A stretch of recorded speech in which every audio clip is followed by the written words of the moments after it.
خودی کا سر نہاد لا الہ الا اللہ۔ الحمدللہ رب العالمین والعاقبۃ للمتقین والصلاۃ والسلام علی رسولہ خاتم النبیین وعلی آلہ وصحبہ اجمعین، اما بعد۔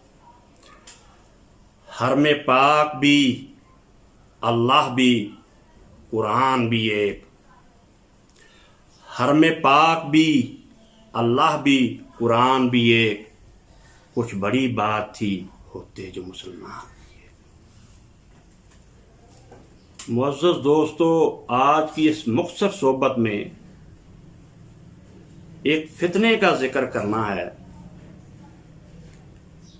جو اس امت کو، وہ فتنہ جو اس امت کو چاٹ گیا، وہ فتنہ جس نے اس امت کی طاقت کی چولیں ہلا ڈالی، وہ فتنہ جس نے مسلمانوں کو آسمان کی بلندیوں سے زمین کی پستیوں میں پھینک دیا۔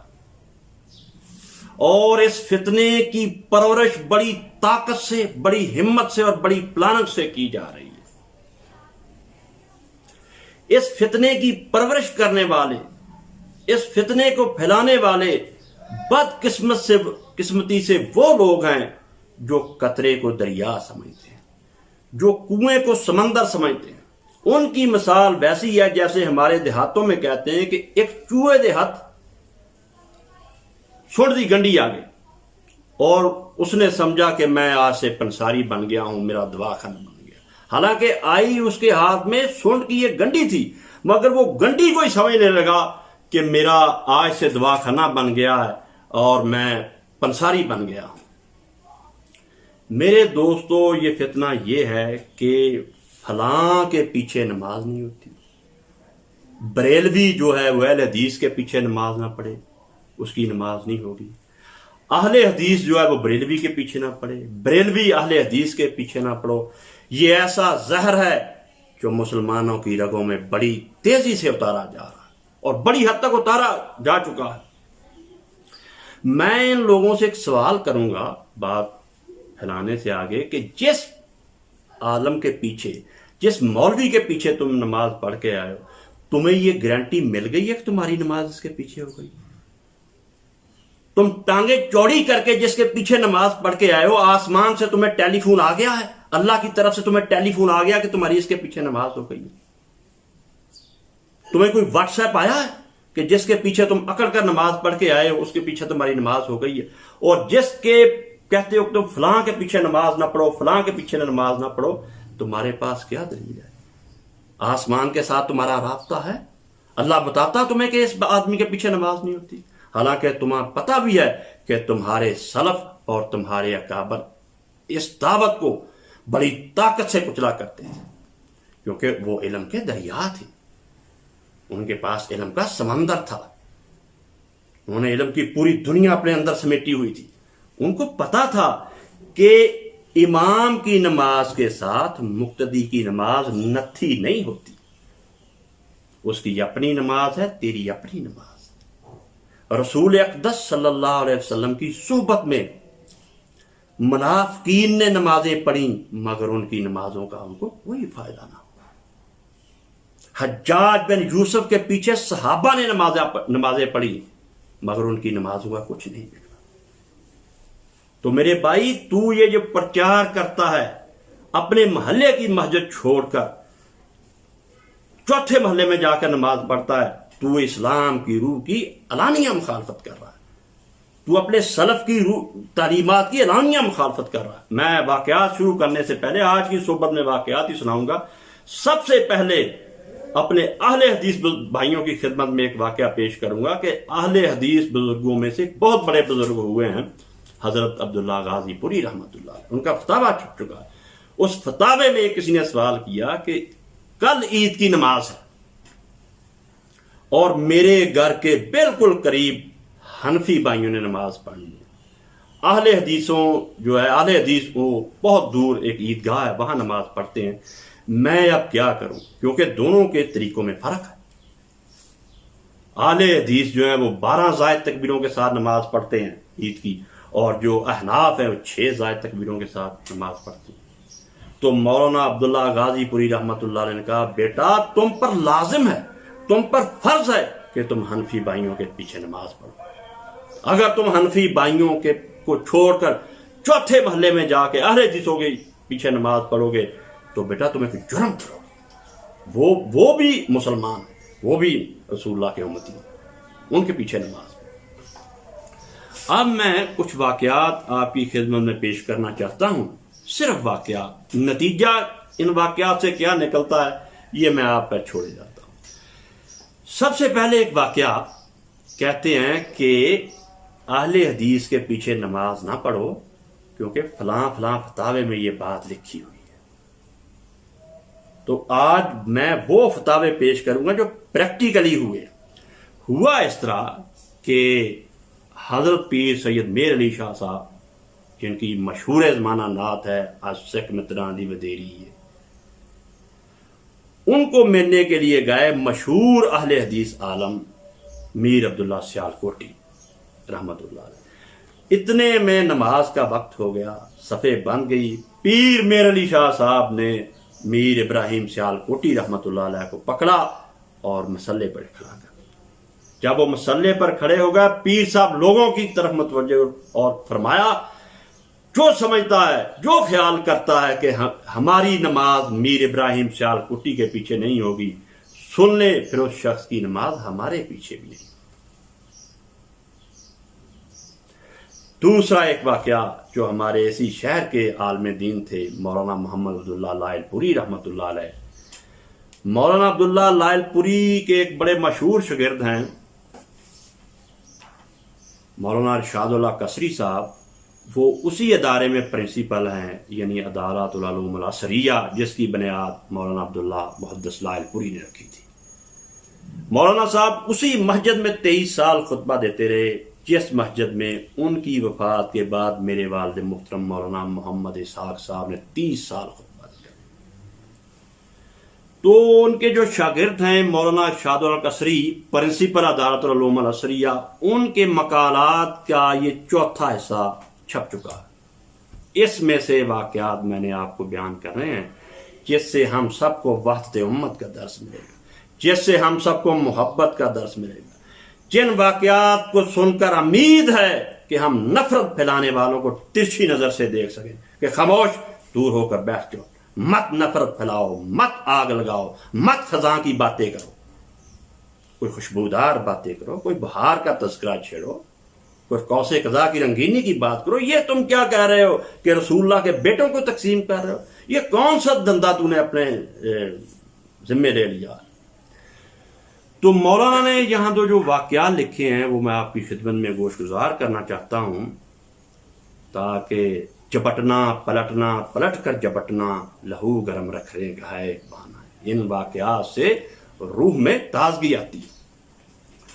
تو مولانا لکھتے ہیں کہ ہمارے شیخ مولانا عبداللہ لائل پوری رحمت اللہ علیہ حج کے لیے تشریف لے گئے، اور خوش قسمتی سے اسی سال حضرت پیر محی الدین صاحب، جن کو عقیدت سے اور ادب سے ان کے ماننے والے بابو جی کہتے ہیں، حضرت بابو جی رحمت اللہ علیہ بھی حج کے لیے گئے، اور ایسا ہوا کہ مولانا عبداللہ صاحب نے نماز پڑھائی اور اتفاقاً حضرت بابو جی نے مولانا کے پیچھے نماز پڑھی۔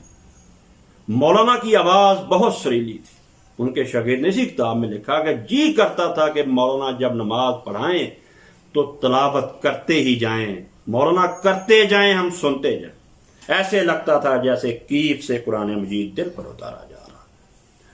تو جب مولانا عبداللہ صاحب نے نماز پڑھائی تو حضرت بابو جی نماز پڑھ کے تڑپ اٹھے، نماز پڑھی، نقد دل ہار گئے، اپنا دل دے بیٹھے، کیونکہ دل پاک صاحب تھا۔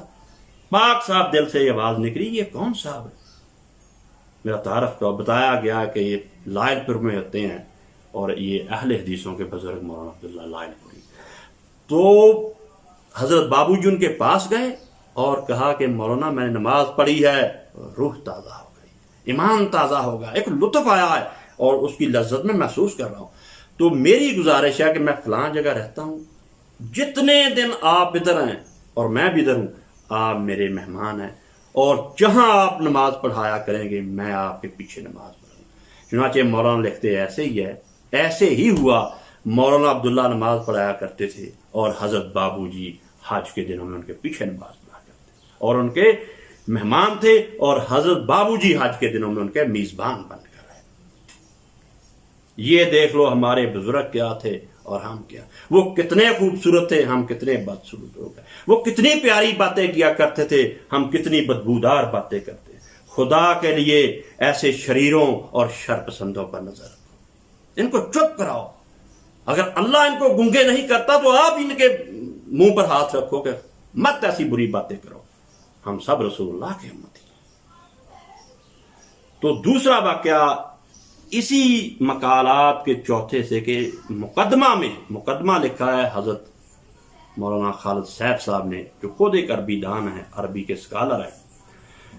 انہوں نے مقالہ کا مقدمہ لکھا. مقدمہ میں لکھتے ہیں کہ حضرت مولانا عبداللہ لائل پوری رحمۃ اللہ علیہ کے حضرت صوفی صاحب جو ہے دارالحسان والے صوفی برکت علی صاحب، ان سے بہت مراسم تھے.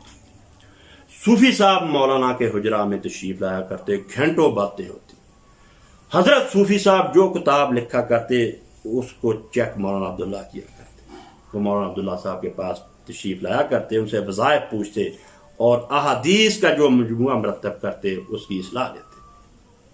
یہ بہت سے واقعات ہیں کہ وہ اسی حجرے میں گھنٹوں بیٹھا کرتے. تو حضرت خالد صاحب فرماتے ہیں، اس میں لکھتے ہیں کہ میں ایک بار مولانا عبداللہ صاحب کے ساتھ دارالحسان گیا. صوفی صاحب سے باتیں ہوتی رہیں گھنٹوں. اتنے میں ظہر کی نماز کا وقت آ گیا. جب ظہر کی نماز کا وقت ہوا، صفیں بن گئی، تو حضرت صوفی صاحب نے مولانا عبداللہ صاحب کو بڑے احترام سے کہا مولانا تشریف لائے اور نماز پڑھا. مولانا عبداللہ صاحب نے رفع الیدین کے ساتھ نماز پڑھائی.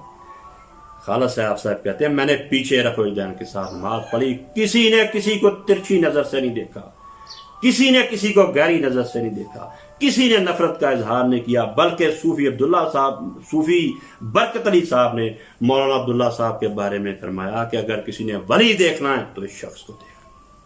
یہ انہوں نے بلند آواز سے لوگوں کو. تو میرے بھائیوں، یہ 2-3 واقعات تھے جو میں نے آپ کی خدمت میں پیش کر دیے کہ سب مسجدیں آپ کی مسجدیں ہیں، کیونکہ سب کا رخ حرم کی طرف ہے. سب میں قرآن پڑھا جا رہا ہے، اور جو قرآن پڑھ رہا ہے وہ مسلمان ہے. ہم نے ظاہر کو دیکھنا ہے. عقل کی بات ہے، اگر رسول اللہ کہتے ہمارے پاس تو ایسا پیمانہ ہی نہیں ہے، کوئی تھرمامیٹر ہی نہیں ہے دل پہ رکھے پتہ چل جائے کہ ایمان کی کیا پوزیشن. بھی میں ناروال جا رہا ہوں، وہاں ظہر کی نماز کا وقت ہو، میں مثال دے رہا ہوں، میں ناروال جا رہا ہوں، ظہر کی نماز کا وقت ہو گیا، میں دیکھ رہا ہوں کہ ڈیرے کے اوپر نماز پڑھ رہے ہیں لوگ، اور وہ مسلمان ہیں. میری نظر بتا رہی ہے مسلمان ہے. کیوں؟ ان کا رخ قبلہ کی طرف، انہوں نے مسلمانوں کی طرح ہاتھ باندھے ہوئے، وہ مسلمانوں کی طرح کھڑے ہوئے. تو اب میرا حق بنتا ہے کہ میں وضو کروں، اگر وضو ہے تو ان کے ساتھ شامل ہو جاؤں. میرا اتنا ہی فرق. اب میرے پاس پیمانہ ہو، تھرمامیٹر ہو، کوئی ایسا آلہ ہو، میں پہلے دل پہ رکھوں کہ اس کی ایمانی حالت کیا ہے. جو فتووں میں لکھا جا رہا ہے کہ جو صحیح العقیدہ مسلمان کے پیچھے پڑو. میرے بھائی، ہم راضی ہیں، ہم خوشی سے صحیح العقیدہ مسلمان جو اس کے پیچھے نماز پڑھنے کے لیے تیار ہے. ہمیں پیمانہ تو بتاؤ. میں تو نعرے وال جا رہا ہوں، میں اس امام کو جانتا نہیں، میں اس کے ادھر لگا دوں دل پہ یا دماغ پہ یا اس کے جسم کے کسی حصے پہ پتہ چل جائے کہ اس میں اتنے % ایمان ہے، اتنا اس کا عقیدہ صحیح ہے، اتنا گندا. میرے بھائی ایسے نہ کرو. رسول اللہ صلی اللہ علیہ وسلم کو پتا کہ طرح طرح کے لوگ آنے ہیں، ظالم بھی آنے ہیں، فاسق بھی آنے ہیں. سب کچھ آپ بتا کے گئے. آپ سختی سے یہ بھی بتا کے گئے کہ نماز کو علیحدہ نہ کرنا، نماز کو علیحدہ نہ. مجھے امید ہے یا میری دعا ہے کہ جو بھی یہ میری بات سنے، آج سے وہ اس نفرت کو اسی وقت ذبح کر دے کہ آج کے بعد میں یہ نہیں کہوں گا، میں ساتھ والی مسجد چھوڑ کر دور مسجد میں نہیں جاؤں گا، نفرت نہیں پھیلاتا جاؤں گا، گلی میں لوگوں کو یہ نہیں دس دیتا جاؤں گا کہ یہ مسجد نہیں ہے، یہ مسلمانوں کی مسجد نہیں ہے. جب تو اپنے گلی کی مسجد چھوڑ کر 7ویں گلی محلے میں جاتا ہے، تو نہیں جانتا لوگ تمہیں کتنی گندی گالیاں دیتے ہیں.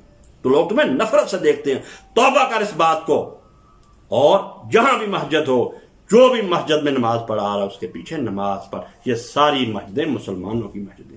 اللہ ہمارا حامی ناصر. سبحان ربك رب العزة عما يصفون وسلام على المرسلين والحمد لله رب العالمين وصلى الله على سيدنا محمد وعلى